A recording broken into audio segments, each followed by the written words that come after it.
और महात्म सुनना और गाना इसलिए भी ज्यादा जरूरी है कि बिना महात्म के कथा में प्रीति नहीं हो सकती, प्रेम नहीं हो सकता है।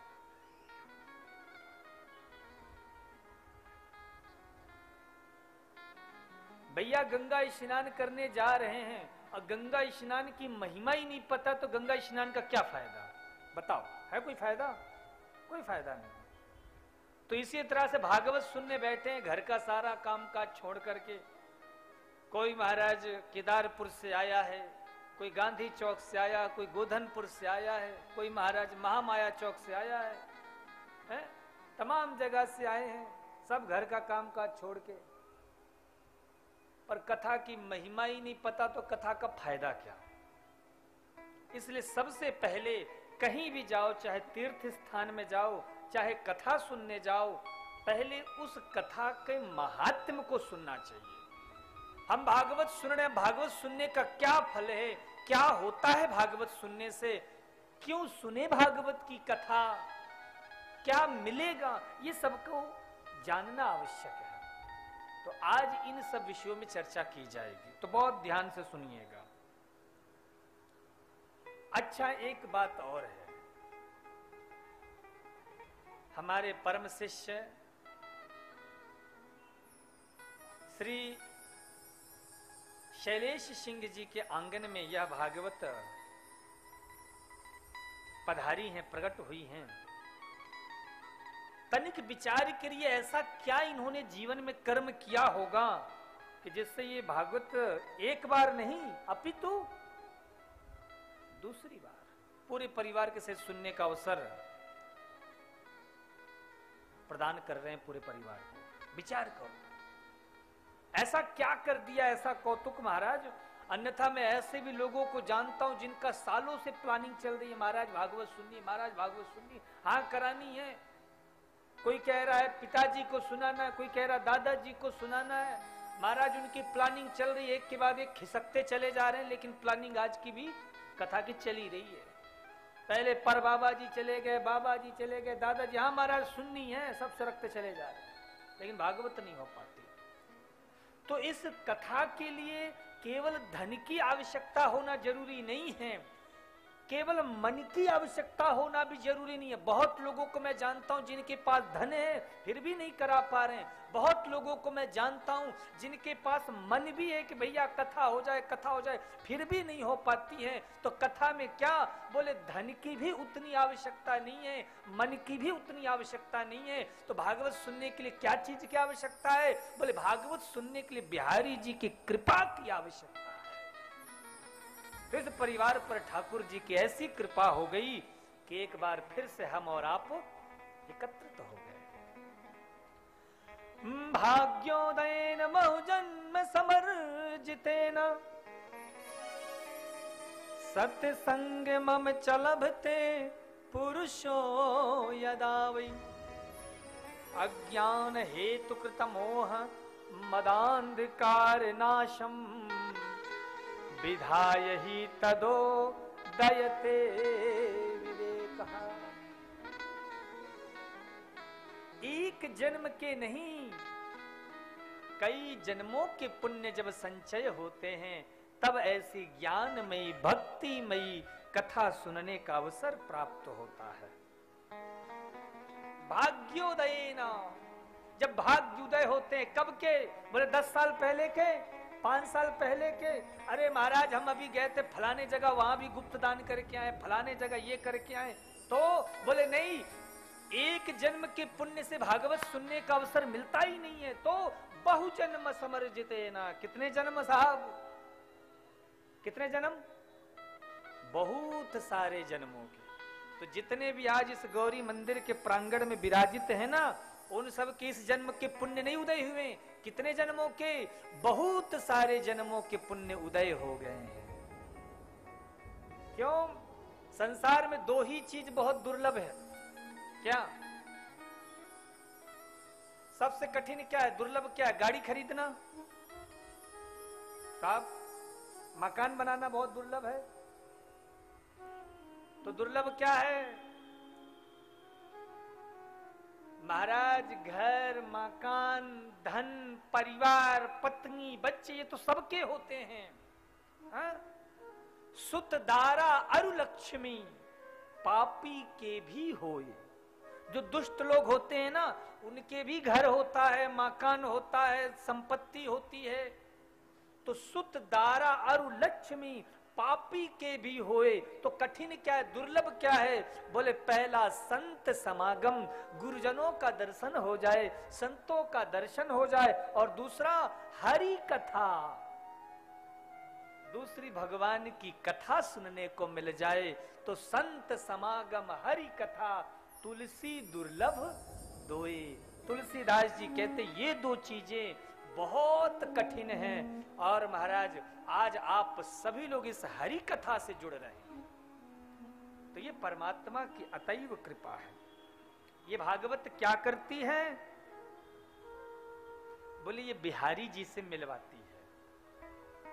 सत्संग क्या करता है? जैसे सत्संग देखो, कई लोग कहते हैं महाराज हम फलाने जगह जाते सत्संग करते हैं, ठिकाने जगह जाते सत्संग करते हैं, लेकिन ये जो भागवत रूपी सत्संग है इसमें एक फर्क है। सत्संग से क्या होता है? विवेक मिलता है। बाबा तुलसीदास जी कहते हैं बिनु सत्संग विवेके न होई। बिनु सत्संग विवेके न होई। बिनु सत्संग विवेके न होई। बिनु सत्संग विवेके न होई। बिनु सत्संग विवेके न होई। बिनु सत्संग विवेक न होई। राम कृपा बिनु सुलभ न सोई। राम कृपा बिनु सुलभ न सोई। तो महाराज सत्संग से क्या मिलता है? विवेक मिलता है, ज्ञान प्राप्त होता है। क्या प्राप्त होता है? मैंने बहुत लोगों को सुना है ऐसा, कहते हैं गुरुजी हमारे मन में एक प्रश्न है। प्रश्न लेकर कथा में बैठे थे, लेकिन आप जब कथा सुना रहे थे ना तो उन प्रश्नों का उत्तर हमें आज की कथा से मिल गया। प्रश्न था कि जाएंगे गुरुजी से मिलेंगे, व्यास जी से मिलेंगे, उनसे कहेंगे, लेकिन आपसे आपका जब सानिध्य प्राप्त हो, जब आप कथा सुना रहे थे तो आपने हमारे प्रश्न का उत्तर भी उसी कथा में दे दिया। तो सत्संग से क्या होता है? ज्ञान प्राप्त होता है। लेकिन भागवत रूपी ज्ञान रूपी जो ये सत्संग है, इस भागवत के सत्संग में यदि व्यक्ति डुबकी लगाता है तो महाराज स्वयं मेरे बांके विहारी प्राप्त हो जाते हैं, कन्हैया मिल जाते हैं। ये भागवत सत्संग का प्रभाव है। भागवत क्या करती है? 3 कुलों का उद्धार करती है। कितने कुलों का? 3 कुलों का। नोट कर लो कौन कौन से, किसका किसका कल्याण होगा इस कथा से, किसका किसका उद्धार होगा? है कोई गारंटी? बोले महाराज जी गारंटी तो अगले सांस का नहीं है, अगले मिनट का नहीं है, अगले पल का नहीं है कि अगली श्वास ना जाने या श्वास की आवन होए ना होए, तो गारंटी क्या लेवे? लेकिन एक बात पक्की, अगर मर गए ना कहीं तो ये तो पता नहीं क्या होगा, कहां जाएंगे, लेकिन मरने के बाद जो हमारे बच्चे हैं वो हमारे नाम के आगे स्वर्गीय जरूर लगा देंगे, फलाने स्वर्गीय। कौन? अच्छा ये बताओ स्वर्गीय ही क्यों लगाते हैं? जरूरी है कि जो मरा है वो स्वर्ग ही गया होगा? आपने देखा है नरक कहीं गया हो तो स्वर्गीय क्यों लगाया गया? बोले महाराज जी और तो पता है नहीं, नरक गया कि स्वर्ग गया कि ब्रह्मांड गया कि कुकर सुकर बना कि खग मृग बना कि मनुष्य योनि में, वो तो भगवान जाने। लेकिन इतनी बात पक्की है कि मरने के बाद तुम्हारे बच्चे तुम्हारे नाम के बाद स्वर्गीय जरूर लगाएंगे। तो ये भागवत 3 किलो का उद्धार करती है। ध्यान से सुनना। श्रीमद् भागवतम शास्त्रम नित्यं वै परसेवितम। क्या किनका किनका उद्धार करती है? पितुर्मातुश्च भार्यायाम, पिता पितुर्मातश्च भार्यायाम, ध्यान से समझना, पितुर्मातुश्च भार्यायाम कुल पंक्ति सुतारिता। ये भागवत 3 कुलों का उद्धार करती है। पहला, पिता के कुल का उद्धार करती है।